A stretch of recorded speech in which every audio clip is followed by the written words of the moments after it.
Hello दोस्तों। तो हमने पिछली क्लास में चैप्टर 3 में गद्य साहित्य के जो चार लेखक के बारे में जीवन परिचय के बारे में जान लिया था और आशा करता हूं वो आपको समझ में भी आई होगी क्लास। देखो, आप उन्हें ही चारों जीवन परिचय को अच्छी तरीके से तैयार करके चले जाना। उनमें से ही आपको एक तो मिनिमम देखने को मिलेगा। हो सकते हैं 2 भी आ जाए, 3 भी आ जाए, लेकिन जो आपका अच्छी तरीके से तैयार है उसे ही लिखना अच्छी तरीके से, जैसे मैंने आपको यहाँ पर कल क्लास में बताया था कैसे करना है। आज करेंगे हम जो ख पाठ, यानी उसमें बोलेगा दिए गए किसी एक कवि का जीवन परिचय, उसकी एक रचना, किसी दिए गए कवि में से दिए गए कवि किसी एक कवि का जीवन परिचय लिखिए रचना सहित, यानी किसी एक प्रमुख रचना का उल्लेख भी कीजिए, ऐसे बोलेगा, मतलब इस तरीके से। तो उसमें क्या होगा, तो आज जैसे हमने कल गद्य साहित्य में 4 लेखों के बारे में पढ़ा था, आज 4 कवियों के बारे में पढ़ेंगे, ठीक है ना। तो हमारा जो जीवन परिचय का जो पोर्शन है, हाँ, जीवन परिचय जितने संबंधित तैयारी थी वो हिंदी में वो क्लियर हो जाएगी आज, ठीक है। चलो आज देखते हैं। तो आज भी हम पढ़ेंगे जीवन परिचय। आज किस किस के पढ़ेंगे, यानी पद साहित्य। पद साहित्य मतलब कवियों के बारे में, पद साहित्य। तो कवि के जीवन परिचय पढ़ेंगे। जैसे आज पढ़ेंगे गोस्वामी तुलसीदास का, गोस्वामी तुलसीदास, गोस्वामी तुलसीदास। उसके बाद पढ़ेंगे हम बिहारी लाल, बिहारी लाल। इसके बाद पढ़ेंगे सूरदास। जो सबसे ज्यादा इंपॉर्टेंट है वो पहले है, उससे थोड़ा कम है बिहारी, फिर सबसे थोड़ा इन दोनों से थोड़ा कम इंपॉर्टेंट है वो सूरदास है, और लास्ट में महादेवी वर्मा। तो हम चारों के बारे में पढ़ेंगे। देखो, आप ये मत समझना कि हाँ नो सर के इसमें से ही आएगा, पक्का है, पक्का कंफर्म है कि इन चारों में से कवि में से एक जीवन परिचय आएगा। हाँ, पक्का कंफर्म है, क्योंकि देखो हमारे जो पुराने जो लेखक यानी कवि हैं, जैसे तुलसीदास हो गए, सूरदास हो गए, बिहारी लाल हो गए और रसखान हो गए, उनमें से एक तो पक्का मिलता ही मिलता है। और बाकी जो आधुनिक युग के कवि हैं या हमारे मतलब छायावादोत्तर युग के जो कवि थे, उनमें से किसी एक दो के मिलते हैं। ऐसा नहीं कि तीनों ही उसमें से आ जाएंगे, छायावादी या छायावादोत्तर युग के में से, ऐसे नहीं होता एग्जाम में। जरूर पक्का एक तो इनमें से मिलेगा ही मिलेगा। इनमें से पुराने कवि यानी भक्ति काल या रीति काल के जो कवि है ना, इनमें से भी एक ना एक पक्का आपको मिलेगा ही मिलेगा। तो जो चारों सिलेबस में थे उनमें से 3 तो मैंने करवाई दिए, एक रह गया, वो कौन, रसखान। रसखान करने की जरूरत नहीं है, वो बहुत कॉमन, ना के बराबर चांसेस होते हैं एग्जाम में कि पूछा जाए। तो 3 तो तैयार हो जाएंगे आपके पक्के, और एक महादेवी वर्मा का। महादेव वर्मा का कई बार पूछ लिया गया एग्जाम में, तो हमने महादेव वर्मा का भी आज आपको बताएंगे। तो देखते हैं एक एक करके, चलो। हाइडिंग गोस्वामी तुलसीदास। तो वैसे लिखेंगे गोस्वामी तुलसीदास जी का, जैसे हमने कल गद्य साहित्य में लिखा था, गोस्वामी जीवन परिचय, गोस्वामी तुलसीदास।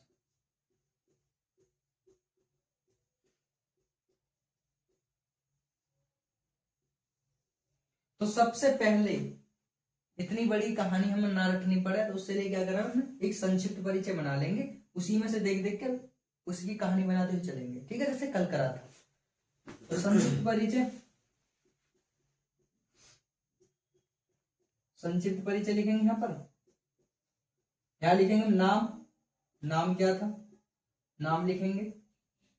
यहां लिखेंगे हम जन्म, जन्म कहाँ कब हुआ था, जन्म स्थान लिखेंगे, ठीक है। और क्या लिखेंगे यहां पर, इसके बाद लिखेंगे इनका पिता का नाम, पिता का नाम लिखेंगे। माता का नाम लिखेंगे, माता का नाम। उसके बाद इनकी पत्नी का नाम लिखेंगे, पत्नी का नाम, है ना। और इनकी शिक्षा लिखेंगे, एजुकेशन, शिक्षा में क्या क्या किया था इन्होंने। और क्या करेंगे, इनकी रचनाएं लिखेंगे, रचनाएं, कितनी कौन कौन सी रचनाएं लिखी। उसके बाद इनकी मृत्यु के बारे में जानेंगे, ठीक है। तो सबसे पहले नाम क्या है, गोस्वामी तुलसीदास, गोस्वामी तुलसीदास। गोस्वामी तुलसीदास हो गया। उसका जन्म कहाँ हुआ था? जन्म हुआ था 1532 ईस्वी में माना जाता है। जो इम्पोर्टेंट है ना वो कहानी वानी नहीं बताएंगे, जो की पॉइंट्स हैं। की पॉइंट्स का मतलब जो महत्वपूर्ण जो बिंदु हैं वो ही हम देखेंगे यहाँ पर। वो नहीं कि उनकी कहानी देखो, कहानी इतना टाइम नहीं होता। अगर आपने कहीं कहानी पढ़ी होगी तो उसमें ऐड कर देना, अदरवाइज इतना कर दोगे पूरे के पूरे मार्क्स मिलेंगे। कहानी कितनी जोड़ लो, कितने बड़ा लिख लो, मार्क्स फिक्स लिमिटेड फिक्स होते हैं गति, कितने मार्क्स मिलेंगे। ठीक है, जीवन परिचय पर। तो बेटर यही होगा कि आप कहानी के बजाय उनकी ज्यादा से ज्यादा रचना लिख सको, तो बहुत अच्छा बेटर होता है। ठीक है ना। तो 1532 ईस्वी में जन्म स्थान तो बांदीपुर जिला है, बांदीपुर जिले में हुआ था।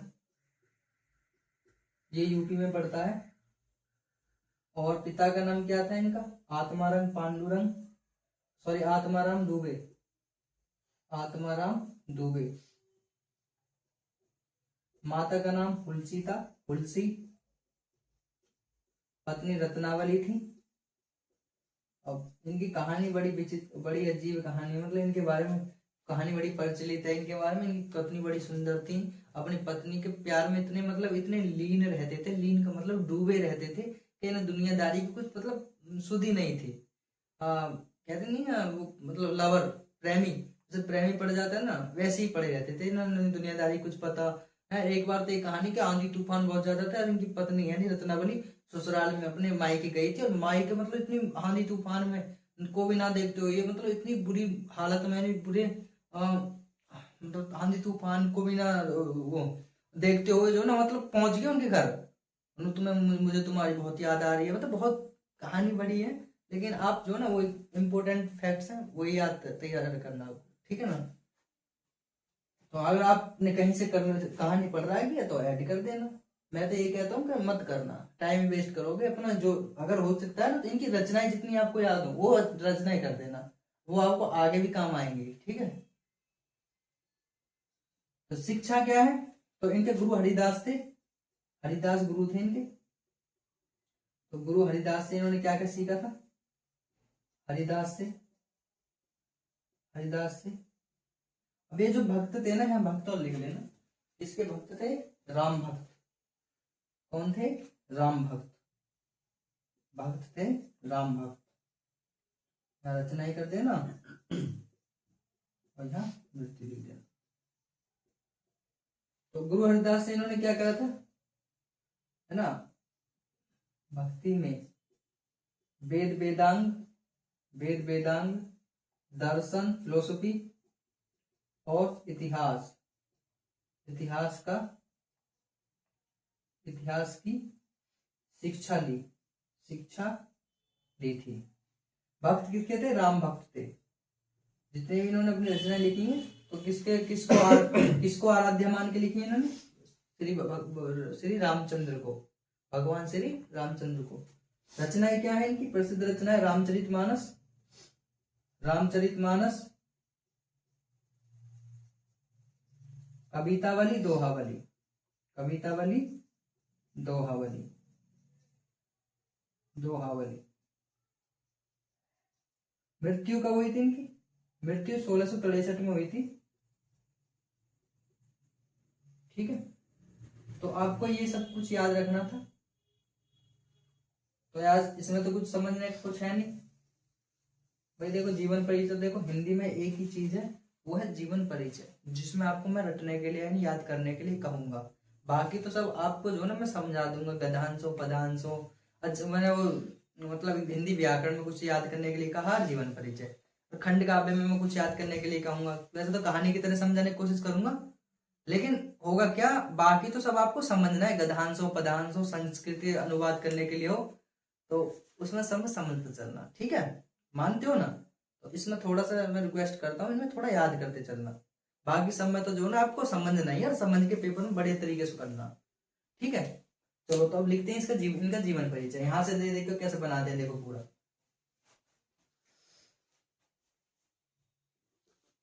जीवन परिचय।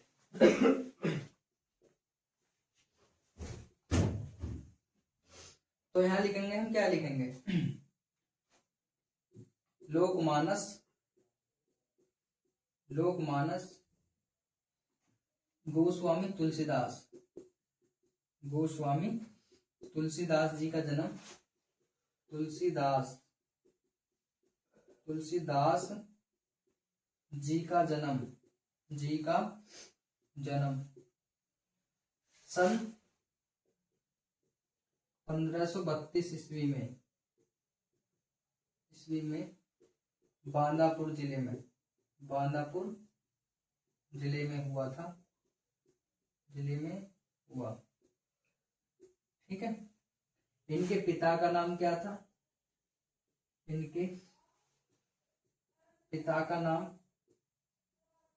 आत्माराम दुबे, आत्माराम दुबे, और माता का नाम, और माता का नाम क्या था? माता का नाम श्रीमती हुलसी था। क्या था? हुलसी, हुलसी था। ठीक है। इनकी पत्नी का नाम क्या था? इनकी पत्नी का नाम था, पत्नी का नाम, पत्नी का नाम था रत्नावली, श्रीमती रत्नावली था, रत्नावली था, रत्नावली था। ठीक है। इन्होंने अपने गुरु, अपने गुरु हरिदास, क्या था? हरिदास से भक्ति में, वेद वेदांत, वेद वेदांत, दर्शन, फिलोसफी, दर्शन, इतिहास आदि की शिक्षा ग्रहण की, शिक्षा ग्रहण की, ग्रहण की। तो ये भगवान राम के, भगवान राम के परम भक्त थे, भगवान राम के सच्चे भक्त थे, सच्चे भक्त थे, भक्त थे। तो यहां तक तो मैंने कुछ नहीं, यहां तक लिखा था। अब इनकी रचनाओं से पहले क्या लिखोगे? तो इन्होंने क्या करा था सन 1674 में, सन 1674 में, ये अलग से बात है ना, यहां से याद है। सन 1674 ईस्वी में इन्होंने, इन्होंने अपने प्रसिद्ध महाकाव्य, अपने प्रसिद्ध महाकाव्य रामचरितमानस, रामचरित, प्रसिद्ध महाकाव्य लिख लेना है पर, महाकाव्य रामचरितमानस, रामचरित मानस किस भाषा में लिखा होता है इन्होंने? अवधी भाषा में। किस भाषा में? अवधी भाषा में। रामचरित मानस की रचना की, रचना की जिसमें, जिसमें, चलो हम ऊपर देखते हैं, स्क्रीनशॉट लेना, ले लो। तो अब देखते हैं, हम यहां से देखते हैं ऊपर।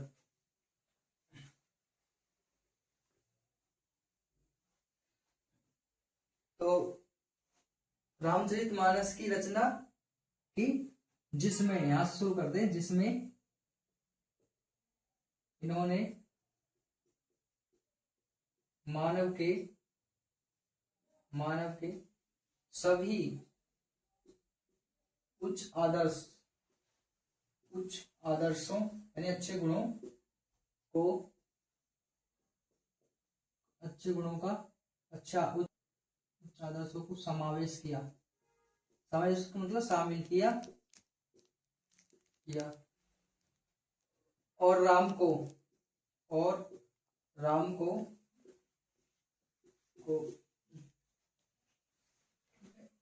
राम को क्या बना दिया? पुरुषोत्तम, पुरुषोत्तम बना दिया, बना दिया। तो यहां तक तो आपको समझ में आ गया, समझ में आ गया यहां तक।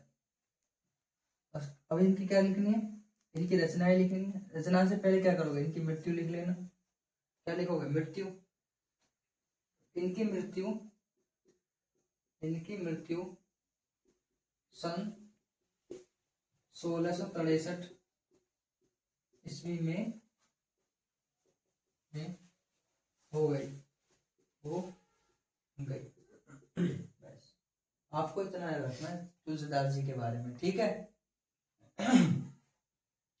अब इनकी रचनाएं देखते हैं। तो इनकी रचनाएं क्या है, तो यहां लिखेंगे तुलसीदास जी की, तुलसीदास जी की, दास जी की प्रमुख रचनाएं निम्नलिखित है। प्रमुख रचनाएं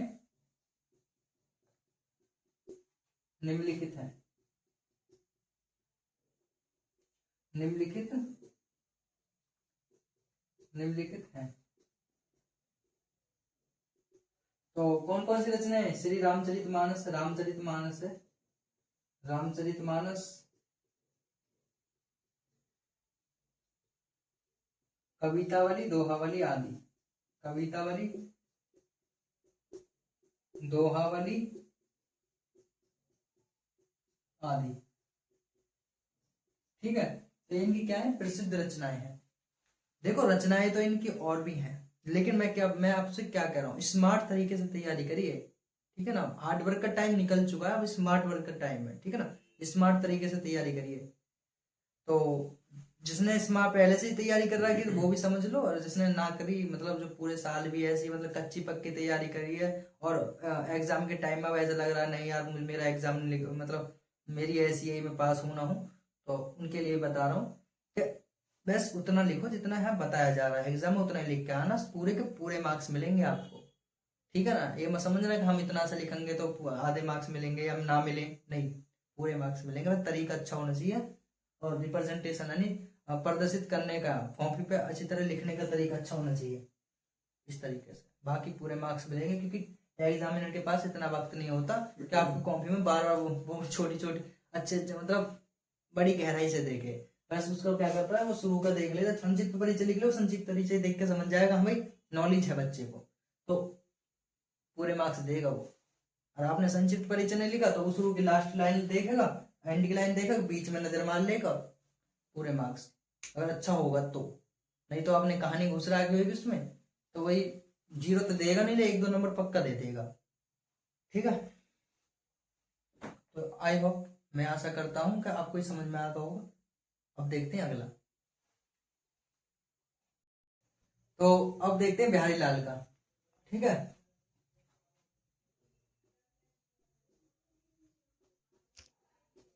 बिहारी लाल, तो सबसे पहले संक्षिप्त परिचय लिखेंगे इनका। संक्षिप्त परिचय, संक्षिप्त परिचय। तुलसीदास जी की जो मृत्यु है ना उसका करेक्शन कर लेना, वहां पर 1623 है, 1623 ईस्वी में इनकी मृत्यु हुई थी। 1663 में तो हमारे बिहारी लाल जी की मृत्यु होगी, ठीक है ना। संक्षिप्त परिचय, नाम लिखना, नाम क्या है, ठीक है। जन्म, जन्म स्थान, और यहाँ क्या लिखोगे, पिता का नाम, पिता का नाम, शिक्षा, ठीक है। और यहाँ क्या लिखोगे, यहाँ लिखना उसके उनके रचनाएं, रचनाएं, और इसके बाद लिखेंगे मृत्यु। जो महत्वपूर्ण बिंदु है वही देखने हैं हमें, ठीक है। जन्म नाम क्या है, बिहारी लाल, बिहारी लाल, कविवर बिहारी लाल। जन्म कहाँ हुआ था इनका, जन्म हुआ था 1595 ईस्वी में, सन 1595 ईस्वी में। जन्म स्थान जन्म स्थान क्या है इनका? इनका है गोविंदपुर। गोविंदपुर यानी कि बसुआ गोविंदपुर जिला है। बसुआ, बसुआ में हुआ था, गोविंदपुर जिला, बसुआ, बसुआ गोविंदपुर जिला, गोविंदपुर जिला। ठीक है। पिता का नाम केशव राय दुबे है, दुबे, केशव राय दुबे, दुबे। शिक्षा, इन्होंने जो शिक्षा थी ग्वालियर से की थी। काव्य शास्त्र की शिक्षा कहाँ से की थी?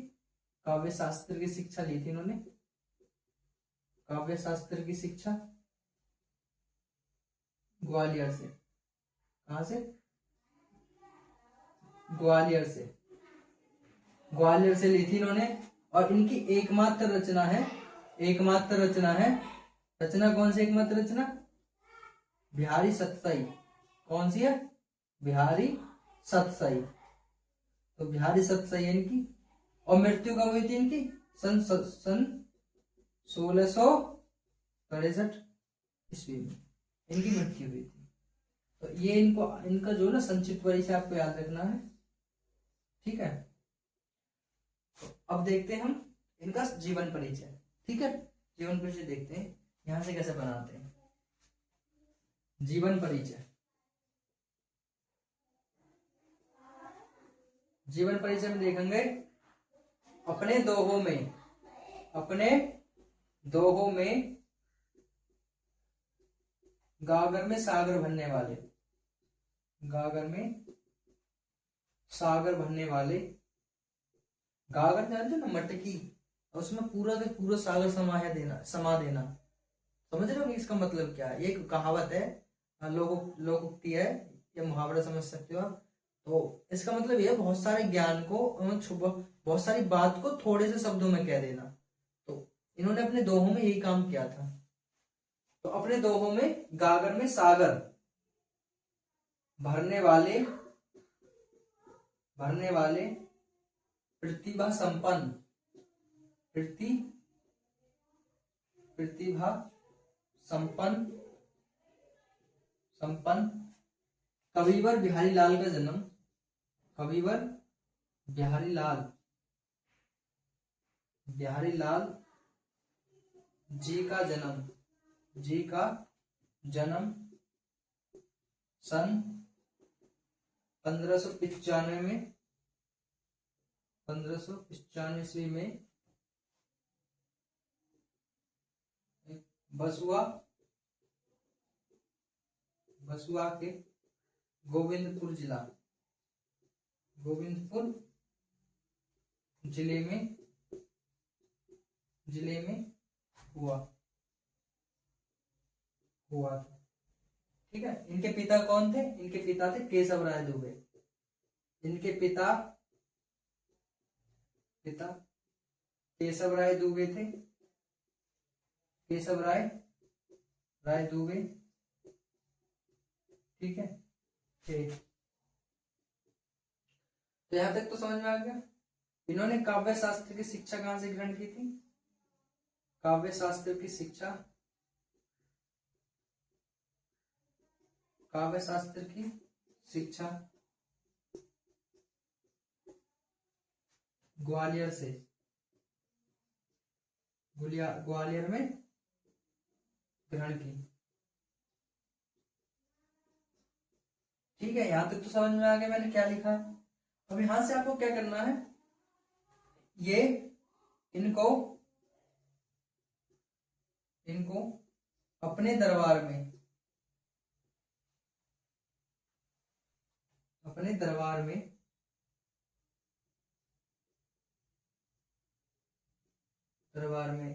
या ऐसे लिख सकते हो, ये राजा जयसिंह के दरबार के में रहते थे। या ऐसे लिख सकते हैं, इनको अपने दरबार में राजा जयसिंह ने आश्रय दिया। राजा जयसिंह ने आश्रय दिया, आश्रय दिया। ठीक है, यहां तक तो कोई दिक्कत ना होगी। उसके बाद क्या है, 1662 में इन्होंने क्या करा, इन्होंने बिहारी सतसई की रचना की, बिहारी सतसई की रचना की,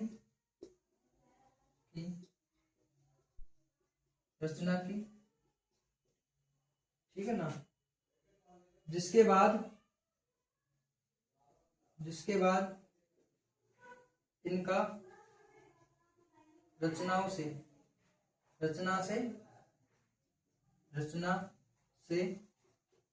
मन भर गया, जिसके बाद इनका रचना से क्या करा, मन भर गया और भगवान की सेवा में लग गए, भगवान की भक्ति में लग गए, भक्ति में लग गए। ठीक है, तो यहां तक तो समझ में आ गया होगा आपको। इससे आगे देखते हैं, स्क्रीनशॉट लेना है तो ले सकते हो। चलो अब आगे से देखते हैं।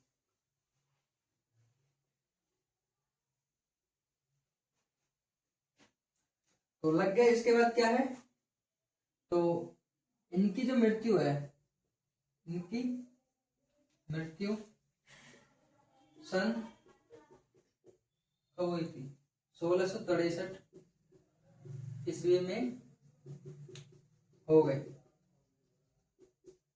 ठीक है, रचनाएं क्या है इनकी, एकमात्र रचना है, रचनाएं क्या है, एकमात्र रचना है,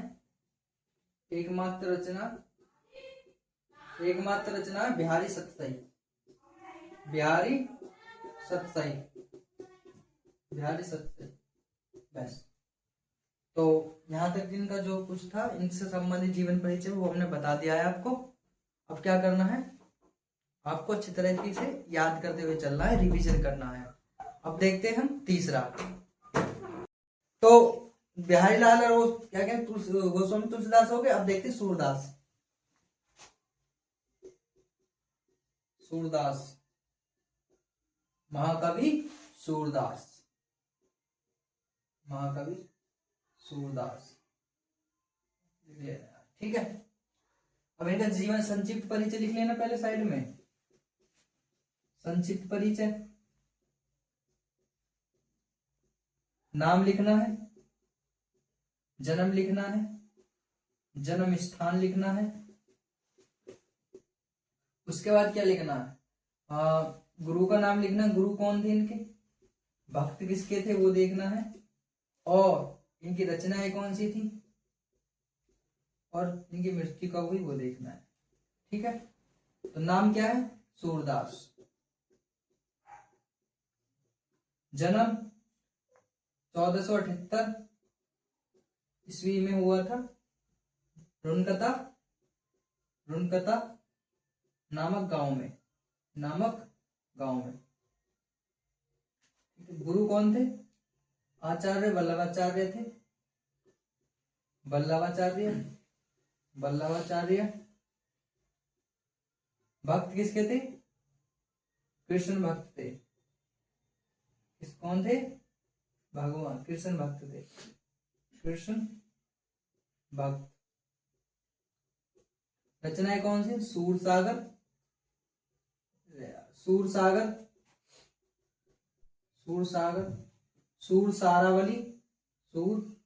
सारावली, साहित्य लहरी। तो इनकी क्या थी, 3 रचनाएं थी जो प्रसिद्ध थी। मृत्यु कब हुई थी, 1583 में, सन 1583 ईस्वी में। ठीक है, तो ये आपको संक्षिप्त परिचय याद रखना है इनका। अब लिखते हैं इसे, जीवन परिचय क्या है इनका, जीवन परिचय ठीक है ना। महाकवि सूरदास जी का जन्म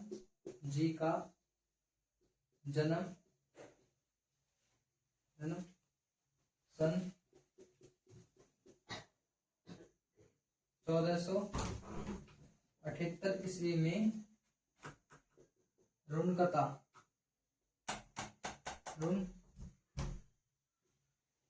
नामक गांव में हुआ था। नामक गांव में हुआ था। देखो इनके बारे में एक मतलब एक बात प्रचलित है कि ये जन्म से अंधे थे। कुछ विद्वान कहते हैं कि अंधे थे, कुछ कहते हैं अंधे नहीं थे। तो ये मतभेद है थोड़ा सा। तो मैंने आपको बता दिया है मौखिक रूप से, लेकिन लिखित रूप में मैं यहाँ मैं सही समझता हूँ कि नहीं लिखना चाहिए। ठीक है, अगर आप लिख देते हो तो भी कोई दिक्कत नहीं है। नामक गांव में हुआ था। तो इनके गुरु कौन थे? इनके गुरु का नाम वल्लभाचार्य था। वल्लभाचार्य था। ठीक है ना। ये भगवान श्री कृष्ण के सच्चे भक्त थे। देखो होता क्या है कि इनकी मुलाकात बताई जाती है कि आचार्य वल्लभाचार्य से इनकी जो मुलाकात हुई थी ना, वो ये क्या कहते हैं, बैठकर गीत गाया करते थे। कीर्तन के जो गीत होते ना वो गाया करते थे और मंदिर में गाया करते थे। और एक दिन जो ना वल्लभाचार्य वहां पर आए तो उनके गीतों को सुनकर मतलब बहुत ही प्रसन्न हुए, खुश हुए। तो इन्होंने सलाह दी कि तुम जो ना गीत कीर्तन की बजाय तुम भगवान में ध्यान लगाओ, है ना, भगवान श्री कृष्ण में ध्यान लगाओ। तो वहां से जो ना इन्हें ऐसे ऐसे शिक्षा दी इन्होंने। तो ये वहां से अपना इन्हें गुरु मानने लगे। ये कहानी है। ठीक है। तो जो मतलब सच्चे वो महत्वपूर्ण बिंदु है ना वहां बताए जा रहे हैं। बाकी तो सब कहानियां आप चाहो तो कहीं से भी आपने सीखी हो कहानी इसमें जोड़ सकते हो। ठीक है ना। मैंने आपको पहले बता दी, नंबर आपको पूरे के वही इतने मिलेंगे, चाहे आपको 3 पेज का लिखो इसे, चाहे 4 पेज का। बढ़िया तरीका यही होगा कि आप रचनाएं ज्यादा लिखो लेखक की, जितनी आपको याद है उससे थोड़ा और ज्यादा याद, अच्छी बात है। नहीं जितना याद है जो बताया जा रहा उसे मतलब जैसे बताया जा रहा है इसमें वैसे लिखो, ना तो इसमें आगे जोड़ो, अब कहीं से जोड़ो, ना इसमें काटो, बस। सच्चे भक्त थे भगवान श्री कृष्ण के, क्या थे? सच्चे भक्त थे। अब क्या करना है इसमें? तो इनके गुरु हो गए, भक्त हो गए। अब इनकी रचनाएं हैं। तो रचनाएं से पहले क्या करेंगे, इन्होंने अपनी रचनाओं में एक लाइन लिख देनी है इसका भी। इन्होंने छोटा हो जाएगा ना अगर जितना ही छोड़ देंगे। तो इन्होंने अपनी रचनाओं में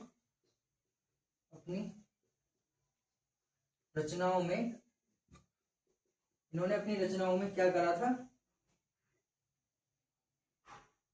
कृष्ण की बाल लीलाएं, मतलब जो बचपन की जो इनकी शरारतें हैं और उनका जो व्यवहार था, मतलब जो भी मतलब जो चित्रण है ना, और जो बाल लीलाएं और श्री कृष्ण की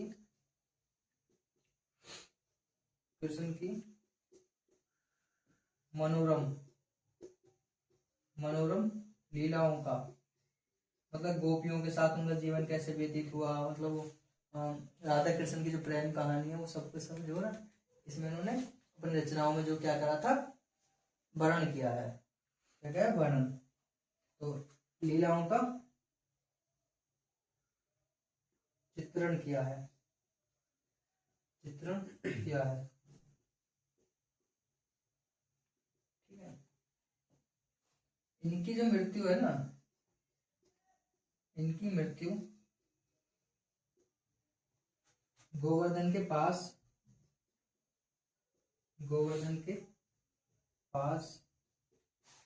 कारसौली नामक गांव में सन 1583 ईस्वी में हो गई। ठीक है, हो गई। रचनाएं क्या है इनकी? रचनाएं। तो इनकी जो रचनाएं हैं, सूरदास की प्रमुख रचनाएं कौन कौन सी हैं? सूरदास जी की प्रमुख रचनाएं, प्रमुख रचनाएं निम्नलिखित हैं। सूरदास जी की प्रमुख रचनाएं क्या है? नीचे है। जो यहाँ 3 लिखवाएंगे वो यहीं लिख दो इस यहाँ पर। सूर सागर, सूर सागर, सूर सारावली, सूर सारावली, साहित्य लहरी, साहित्य लहरी आदि। तो ये जो इनसे संबंधित जो कुछ भी था वो हमने यहाँ बता दिया है। तो ये इनका जीवन परिचय है। ठीक है, स्क्रीनशॉट लेना ले लो।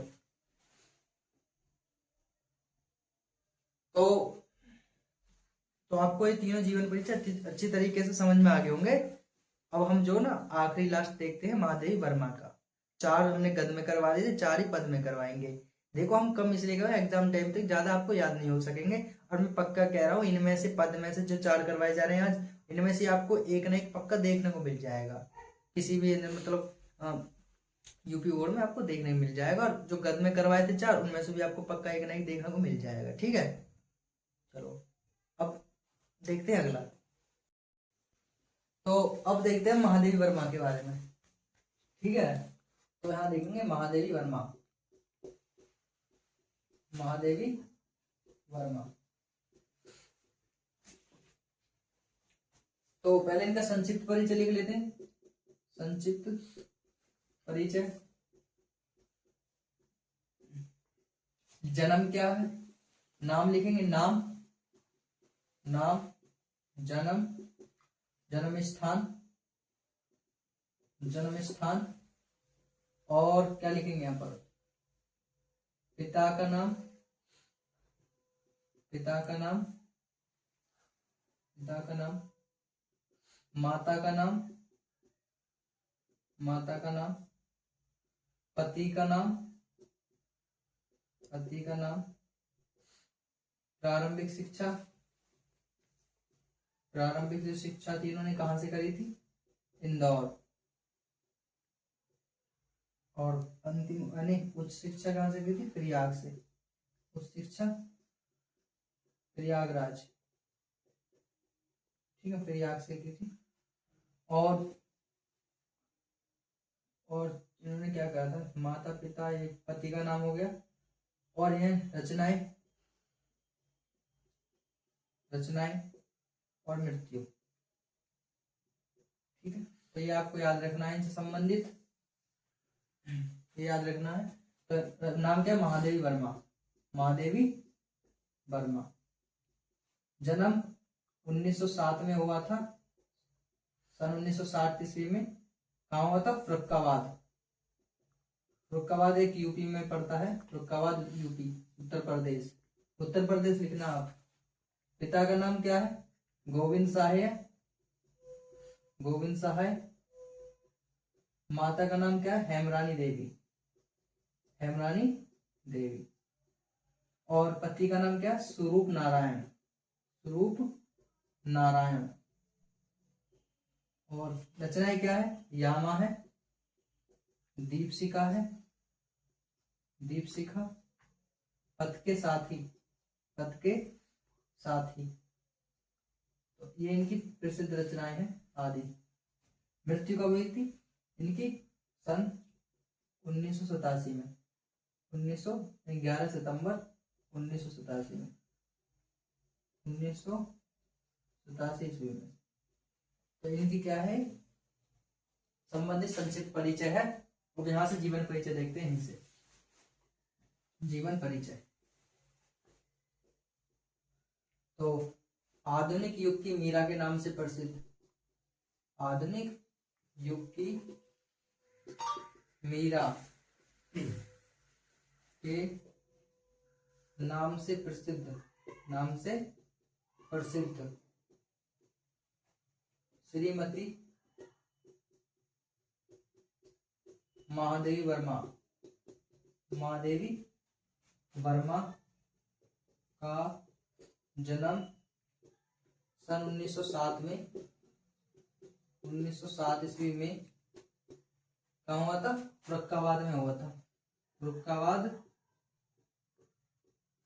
उत्तर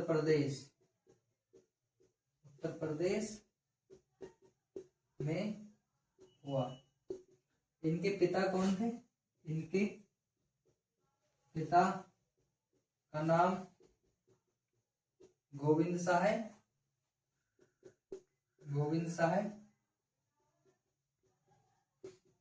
और माता का नाम हेमरानी देवी। ये भी एक कवित्री थी। इनका ही प्रभाव इनके मतलब महादेव वर्मा जी पे पड़ा था। हेमरानी देवी थी। पति का नाम, यानी 11 वर्ष की आयु में इनका कहते हैं कि 11 वर्ष यानी 11 साल की आयु में ही 11 वर्ष की आयु में ही इनका विवाह किससे हुआ था? आयु में ही इनका जो विवाह था, यानी शादी, तो इनका जो विवाह था किससे हुआ था? स्वरूप नारायण से हुआ था। स्वरूप नारायण से हुआ। ठीक है। इन्होंने प्रारंभिक शिक्षा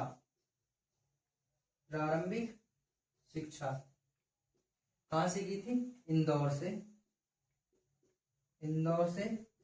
और उच्च शिक्षा कहाँ से की थी? प्रयाग से की। यानी कि मैट्रिक मतलब 10th क्लास थी, उसमें मैट्रिक से एमए तक की जो परीक्षा थी ना, इन्होंने एमए तक की परीक्षा प्रथम स्थान है, यानी प्रथम श्रेणी में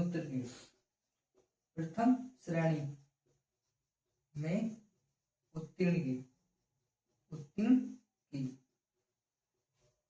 ठीक है। तो यहां तक तो आपको समझ में आ गया होगा। तो इनकी जो मृत्यु थी,